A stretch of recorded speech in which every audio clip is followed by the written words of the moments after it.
De noordelijke toegang tot het Park Vijverburg is levensgevaarlijk. Daarom wil de provincie er graag van af. De provincie die wil die ingang dicht gaan. En de nieuwe toegangsweg die komt ten zuidwesten van het park. Omdat de toegangsweg zeg maar online wordt, staan er al je wilgen in het paard.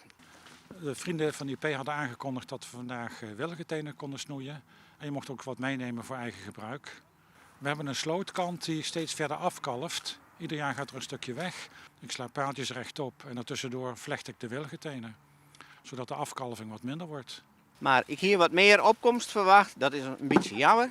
Maar goed, we hadden ze spontaan betocht. En het is hartstikke mooi waar. En we gaan mooi tot Tolwoeren terug. En dan zien we wel, misschien komen er nog een paar mensen. En dan helpen we die ook nog. Maar het is een spontane actie.